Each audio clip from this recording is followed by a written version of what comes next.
వందే మాత్రం. నేను మీ journalist Navatha. Welcome to R voice. ఖమ్మంలో దారుణం చోటు చేసుకుంది. 12 ఏళ్ల వయసు గల ఓ బాలికపై లైంగిక దాడికి పాల్పడి ఆ తర్వాత ఆమెను 3 అంతస్తుల భవనంపై నుంచి కిందకు తోసేశాడు ఓ కామోన్మాది. ఈ నెల 6వ తేదీన జరిగిన ఘటనపై ఖమ్మం 2 టౌన్ పోలీసులు సోమవారం కేసు నమోదు చేశారు.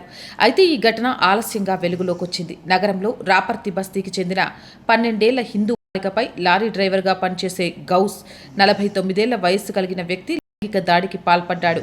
ఆ తర్వాత బాలికను 3 అంతస్తుల భవనంపై నుంచి తోసేశాడు. గౌస్ అఘాయిత్యం ఫలితంగా బాలిక వెన్నుపూస, చేతులు, కాళ్లు, పక్కటెముకలు విరిగినట్లు సమాచారం.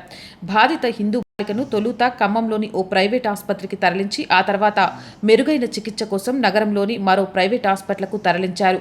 ఈ ఘటనపై ఖమ్మం 2 టౌన్ పోలీసులు నిందితుడు గౌస్పై పోక్సో చట్టం కింద కేసు నమోదు చేసి దర్యాప్తు ప్రారంభించారు. అత్యంత అమానుషమైన ఈ ఘటనపై బాధిత కుటుంబ సభ్యులకు చెందిన వారు ఆందోళనకు సిద్ధమవుతున్నారు. బాధిత బాలికకు న్యాయం చేయాలని, నిందితుడిని వెంటనే అరెస్ట్ చేయాలని డిమాండ్ చేస్తున్నారు. అండ్ మోర్ వీడియోస్ కోసం our group of channels, our voice, our political, our Sanskriti 3 ఛానల్స్ని వెంటనే సబ్స్క్రైబ్ చేయండి. కంటెంట్ బాగుంది అనిపిస్తే లైక్ చేయండి, షేర్ చేయండి. అండ్ ఆర్థికంగా ఆర్ గ్రూప్ ఆఫ్ ఛానల్స్కి మీ సహాయం చాలా చాలా అవసరం. సహాయం చేస్తారు అని ఆశిస్తున్నాను. సహాయం చేయాలి అని అంటే సబ్స్క్రిప్షన్ పక్కనే జాయిన్ అనే బటన్ ఉంది. 1 to 5 లెవెల్స్ ఉన్నాయి. ఏదో ఒక లెవెల్లో సపోర్ట్ చేయొచ్చు. లేదా స్క్రీన్ మీద గూగుల్ పే, ఫోన్పేతో పాటు అకౌంట్ డీటెయిల్స్ ఉన్నాయి. మీకు తోచిన సహాయాన్ని అందించండి. వ్యాపార ప్రకటనల కోసం 8328 500 576 నెంబర్ని సంప్రదించండి. జై హింద్, జై భారత్.